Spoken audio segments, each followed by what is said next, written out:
Ito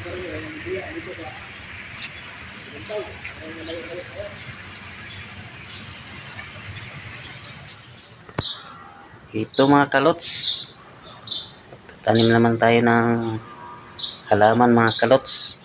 Yung itatanim ko dito yung pandan mga kalots. Ito. So ayan, pisahan po natin sa pagtatanim mga kalots. Ito yung saha ng pandan mga kalots. So bago ko siya itanim, labas ko muna yung ano niya, yung ugat. Ayan, nagka-ugat na.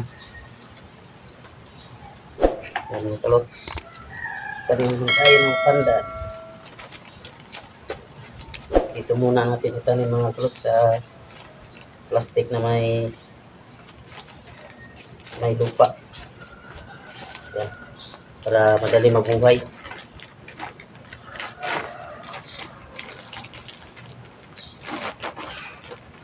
Pag nabuhay na ito mga kalots, pag lumaki na,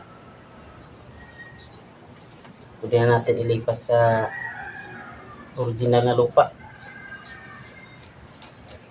Kasi pag irekta natin ito, itanim agad sa lupa, nalalanta yung ano niya, yung dahon.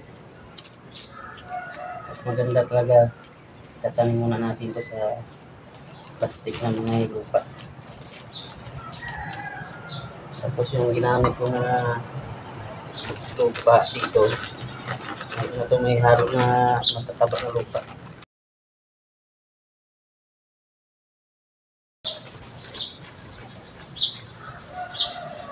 So ang dilig nito mga kalots, aga sa kahapon ang dilig.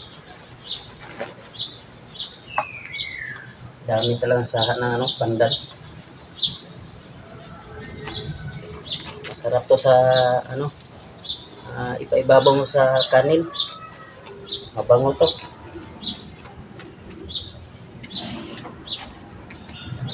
Mabango to sa kanin.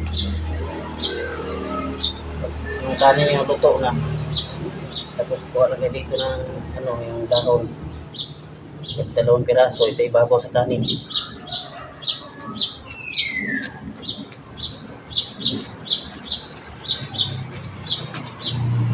Ano to, tawag yan, papabango sa kanin mga kalots.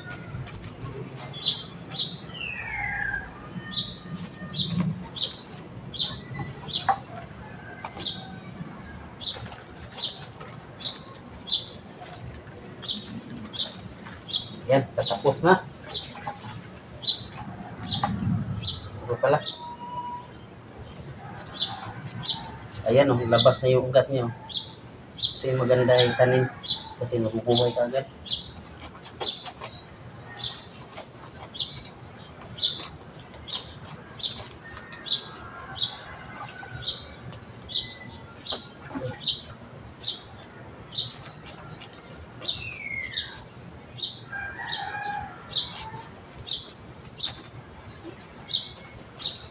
Tapos alagaan lang sa dilig, dali na siya mabuhay. Ito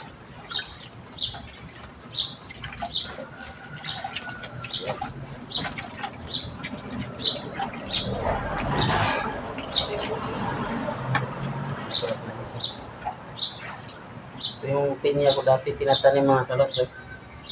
Meron sa bunga, 3 piraso. Pero naka-harvest na ko ito dati. Ito naman yung natira.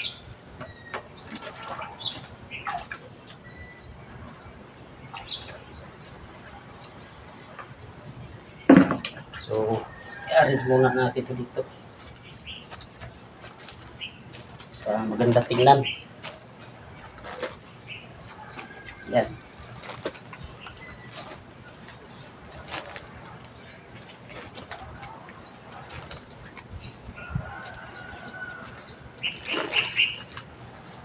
Diba? Ayan na mga kalots.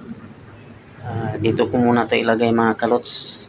Hindi masyadong matamaan ng init para madali siya mabuhay mga kalots. Kasi pag Ano kasi pag nakabilad sa init yan, nalalanta agad yung mga dahon, kaya dito ko muna siya nilagay sa mga malilim na lugar. Yan. So yung pinya pala mga kalots, oh, meron na pong bunga. Meron naman tayong ma-harvest niyan. Yun, 3 piraso. So hanggang dito na lang mga kalots, at marami pong salamat sa iyong pagsuporta sa aking YouTube channel. Bye bye, love you all.